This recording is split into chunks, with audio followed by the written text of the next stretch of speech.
This is something I think most autistic adults deal with on a daily basis, and it's one of those things that's often misunderstood or oversimplified. People think sensory overload is just not liking loud noises or being picky with fabrics, but it's so much deeper than that. It's your whole nervous system saying, I can't process this anymore.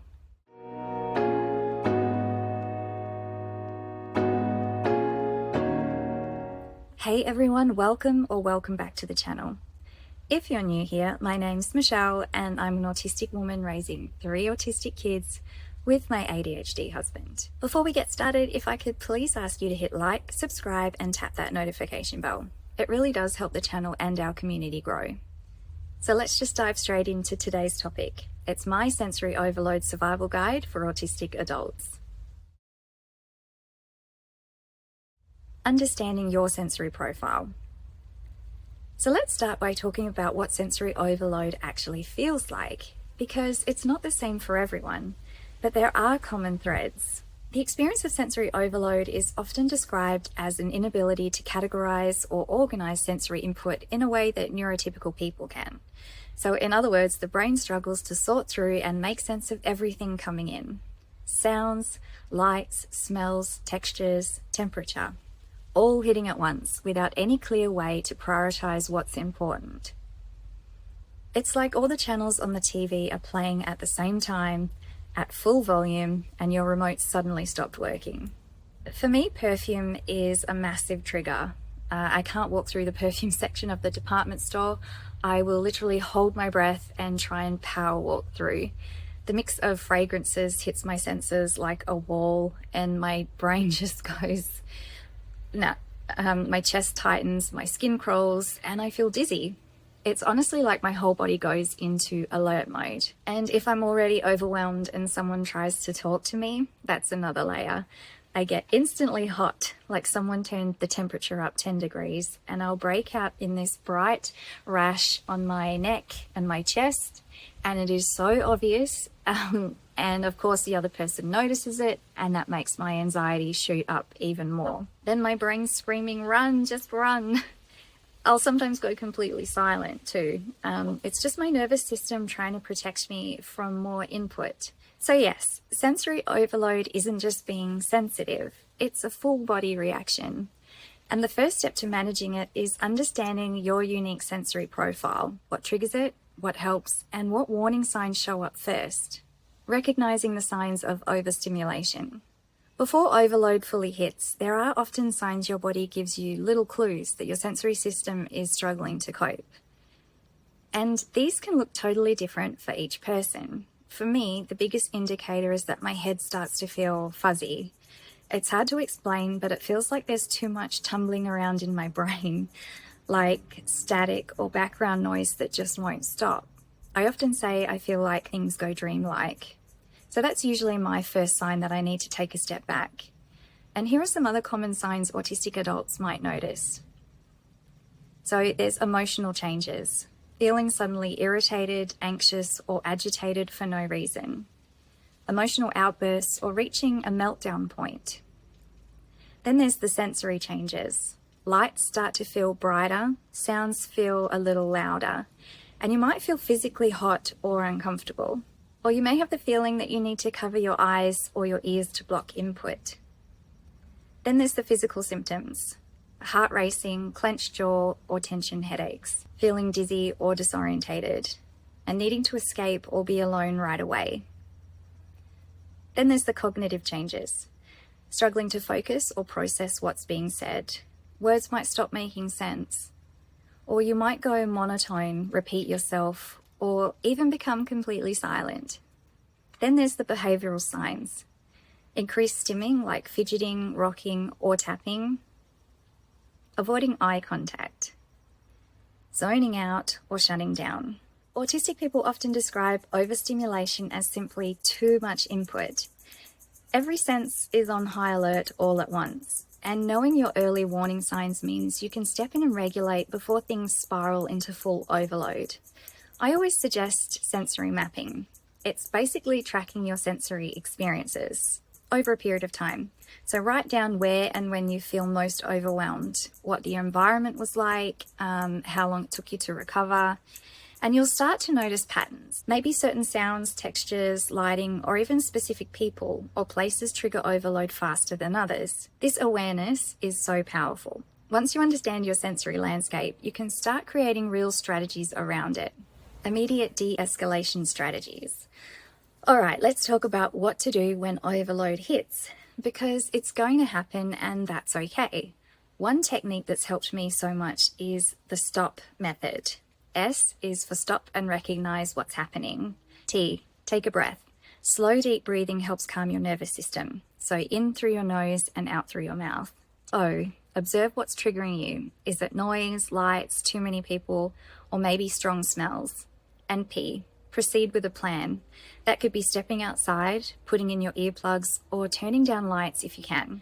You can't always prevent overload, but you can have tools ready for when it hits. Now, I call this my sensory emergency kit. It's just a small pouch I keep in my bag, but it saved me more times than I can count. Mine has my Nido, my sunglasses, a little handheld fan because I overheat so easily, and a fidget toy if my Nido isn't cutting it, and chewing gum. I really wish that I could add noise-cancelling earbuds or headphones to my bag. They look like they'd be so helpful, and I know my daughter swears by them. I just can't handle the feeling of something on my ears or head. When I put headphones on, I feel like my brain's being squished. I just can't handle the pressure, and earbuds make me feel weird too.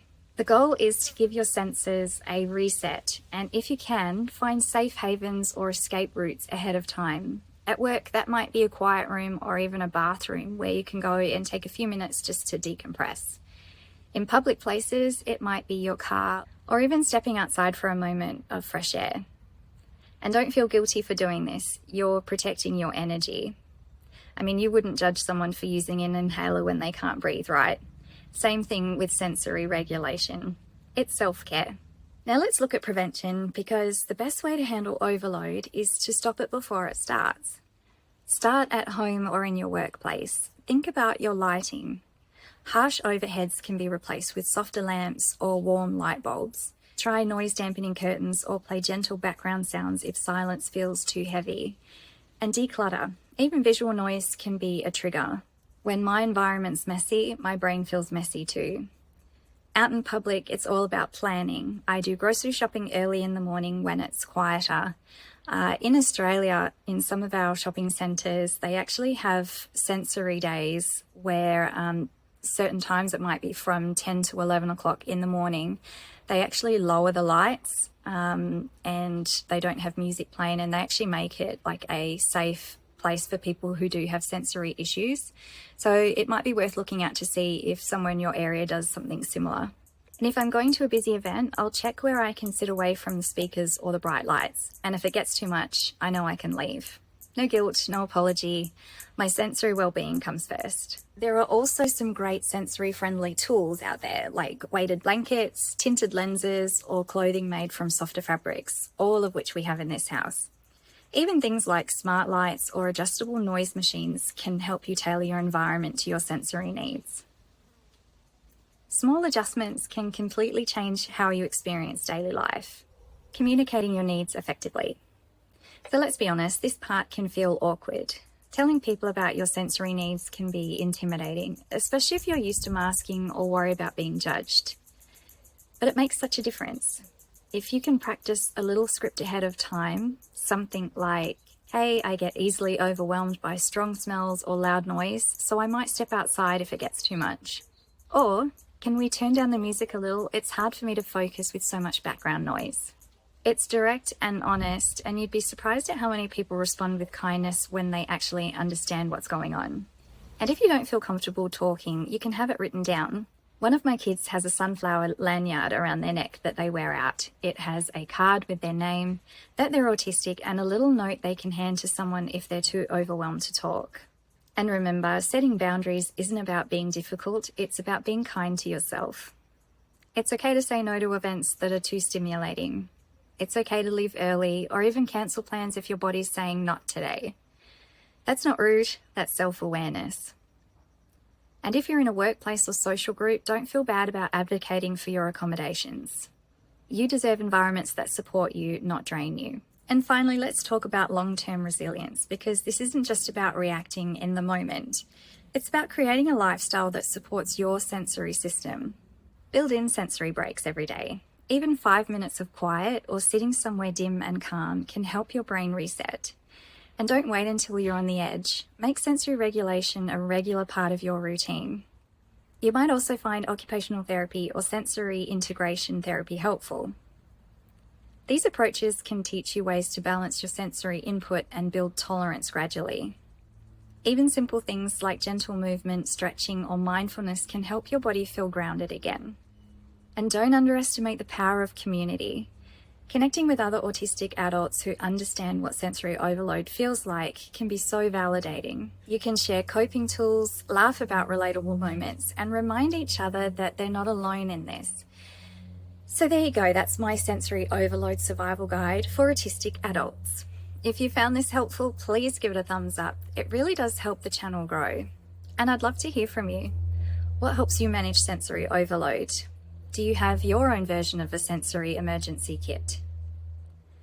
Drop it in the comments, because you never know who might read your tips and think, that could help me too. Thanks so much for watching. Take care of your beautiful brain, and I'll see you in the next one.